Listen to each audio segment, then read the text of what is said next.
Hello and welcome to Evening Morning Guitars. It is the morning for a change. This October morning is actually sunny. It's a Sunday as well, sunny Sunday. So I want to get this over with as quickly as possible and get out, enjoy some sunshine. As you can see, I'm not a white person. This is actually this desk lamp, which is slightly out of shot, that I use while I'm working. Is a UV lamp because brown folk get depressed actually in winter in places that are rainy and cold and dark like Britain. So I need to go out and get some sunshine while it's here. But that has nothing to do with pedals, so let's talk about pedals.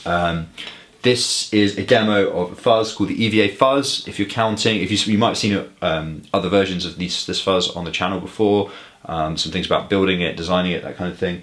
If you're counting, this is version 3. It's an iteration effectively from the original circuit that was in the Solo, which is popular, and a few people wanted those and like that. And that kind of shit. And so there's 2 EVA fuzzes, there's 2 options, 2 variants. These are going to change a bit because I actually don't find the tone controls that I originally put on this useful by the time I put it in a big enclosure and I've got 2 circuits in one.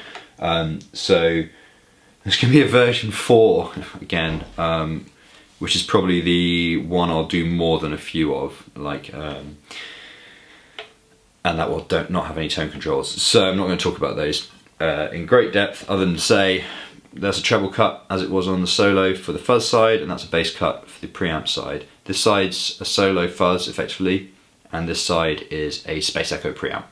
I like Space Echo preamp. You can see it in some of my other videos. I have a tape echo downstairs, the Roland RE101, that I need to repair, but I run, for a lot of these videos, I run the audio through that preamp before it goes into the interface because it's really, really nice. It gives a good little kick to fuzz. It's just an all-round good vibe. So I thought, bash them both in the same pedal, right? Great idea. So, what is this pedal? There's 2 options, like I said. They're both going to look the same. This is just because Banzai Music, don't order from them. They're really slow. It took 3 weeks for this to arrive. It should have taken 3 days. I had this enclosure lying around. This is the actual enclosure it will be in, but I didn't want to wait 3 weeks for another one. So I just built with what I had lying around. So imagine they're both that size.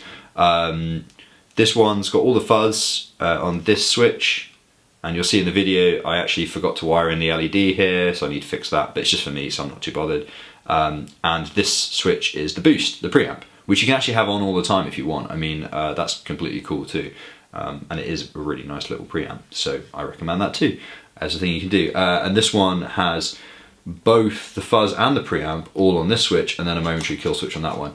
And that's because it's going on my board, and I have a momentary kill switch in a separate pedal, and obviously it's the most simple circuit going, so I thought, well, I am only ever going to turn on both circuits at once. Like, this is designed so you can push both with your foot in one go, bam.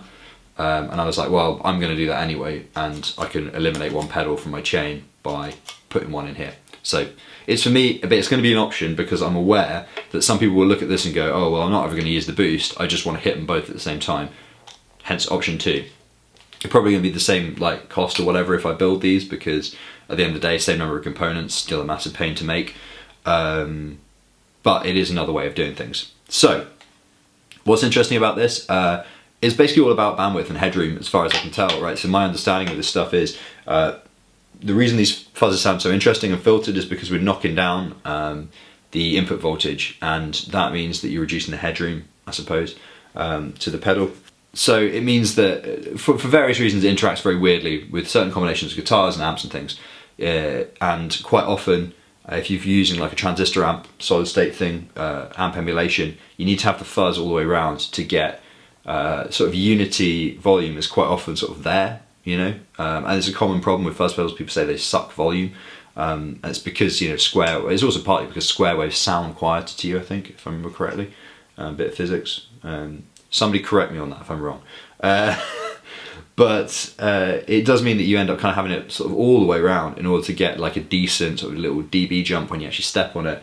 And when you do run it into a tube amp, you have the situation that quite often the tube distortion sort of takes over and actually gives you the kick.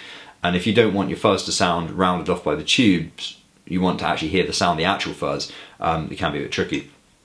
So anyway, that's why you put a clean boost after it. But the same's true of that. There's only so much headroom in your amp, so you can actually push the amp into clipping using the boost side. So it's sort of almost like a preamp and a power amp of an amp. It's like a really interesting interaction, and I tend to have them sort of up here and over there, so that the fuzz is almost below unity, but it's very clear what the fuzz sound is because the output level is so low, and then there's just a clean boost bringing it up to the volume of the output, while it's still got plenty of headroom in the signal, and it's quite a striking and aggressive and weird and spitty fuzz sound. I really like that, and that's obviously then you can just, with this one, you can just have that on one switch, so you have to press 2 at once. The interaction between the controls is the same.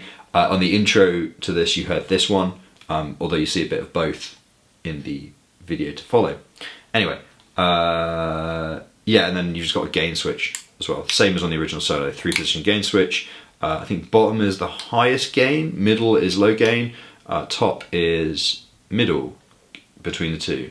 I know it doesn't really make a lot of sense, that's the way I wired it. It sort of made sense to me at the time.